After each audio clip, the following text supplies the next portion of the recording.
Құрметті көрермен, сіздермен бірге жаңғат арнасы бүгін үй жағдайында әртүрлі ауруларды қалай емдеу керектігі туралы бөлісетін боламыз. Әсіресе көз аурулары туралы.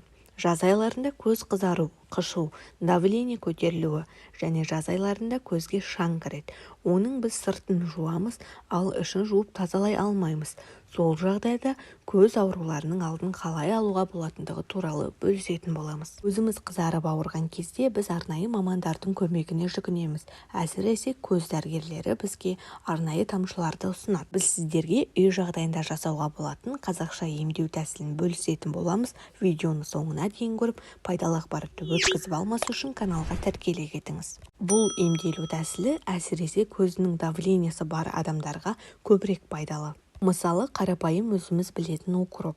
Укроптың тұқымын 2 көзге жететіндей етіп, 2 шай қасық немесе ас қасықпен қайнатып, суға бұқтырып, бір қайнатып аламыз. Қатты қайнатудың қажеті жоқ.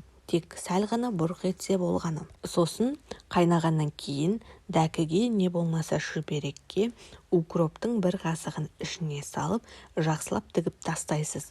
Егер ыстық болса, сәл суығанын күтіңіз. Ең бастысы тері күймейтіндей болса болды. Бөлме температурасынан сәл жоғарырақ жылылықта болғаны жақсы. Сосын көзіңізге басасыз, көзге басқасын ұзақтығы 10-15 минут ұстайсыз. Өзі-ақ суып қалады содан кейін, бірақ бұл емді қолдану ұзақтығы бұл сіздің көзіңіздің ішіндегі қан тамырлардың барлығын өзі қалыпқа келтіреді және ішіндегі қалған неше түрлі іріңдерді, әртүрлі шаңдарды барлығын алып шығады. Аскөк салмақ тастауға көмектеседі. 100 грамм таза аскөк шамамен 43 калорияны құрайды.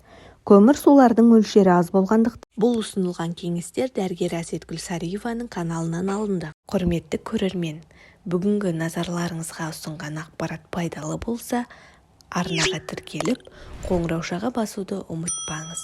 Бұл мені одан сайын пайдалы ақпарат жасауға шабыттандырады.